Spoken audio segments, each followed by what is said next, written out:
बढ़ते हैं आगे। बिहार कैबिनेट की बैठक में कुल 48 एजेंडों पर मुहर लगी है। कैबिनेट में कुछ बड़े फैसले लिए गए हैं, जिनमें नगर विकास विभाग के तहत 163 रिक्त पदों पर संविदा के आधार पर नियुक्ति की स्वीकृति दी गई है। परिवहन विभाग के तहत पीएम ई बस सेवा योजना को लागू करने के लिए 1032 करोड़ 81 लाख रुपए के प्रस्ताव को मंजूरी दी गई है। साथ ही 129.69 करोड़ की लागत से राज्यपाल सचिवालय और अतिथि गृह के भवन निर्माण के प्रस्ताव को मंजूरी दी गई है। नए औद्योगिक प्रशिक्षण संस्थान की स्थापना और 124 नए पदों के सृजन के प्रस्ताव को भी हरी झंडी दी गई है। नए IITI खोले जाएंगे, 124 पद इसके लिए सृजित किए गए हैं। 427% DA बढ़ाकर किया गया है, जो पहले 424% थी। 5वें वेतनमान पाने वाले कर्मियों को इसका लाभ मिलेगा। कर्मचारी और रिटायर कर्मी इस DA में हुई बढ़ोतरी से सीधे लाभान्वित होंगे।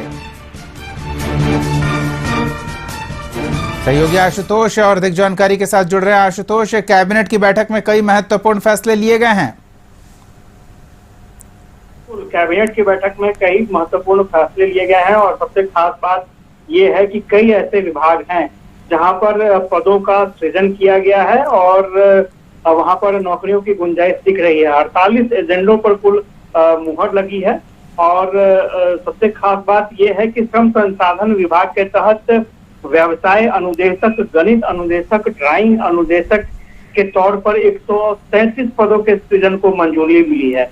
इसके अलावा जितने भी राजकीय अभियंत्रण महाविद्यालय हैं वहां पर कंप्यूटर साइंस इंजीनियरिंग पाठ्यक्रम के लिए 338 शैक्षणिक पदों की मंजूरी मिली है। इसके अलावा राजकीय पॉलिटेक्निक कॉलेज और महिला पॉलिटेक्निक संस्थानों में भी 203 शैक्षणिक पदों की मंजूरी मिली है। तो ये जो नियुक्तियां होनी है उसको लेकर के कैबिनेट में प्रस्ताव को मंजूरी मिली है। इसके अलावा जो छठे वेतन अब तक कर्मचारी, सरकारी कर्मचारी पा रहे थे, पेंशन पा रहे थे, अब उनके जो महंगाई भत्ता है उसमें बढ़ोतरी की गई है। लगभग 230% पहले उन्हें महंगाई भत्ता मिलता था, जो बढ़ाकर 239% हो गया है। और साथ ही साथ जो 5वें वेतनमान पाते थे सरकारी कर्मचारी, पहले उन्हें 427% महंगाई भत्ता मिलता था और उसे बढ़ाकर 442% कर दिया गया। तो स्वाभाविक तौर पर कैबिनेट की बैठक थी और कई अहम एजेंडों पर मुहर लगी है। धन्यवाद आशुतोष इन तमाम जानकारियों के लिए।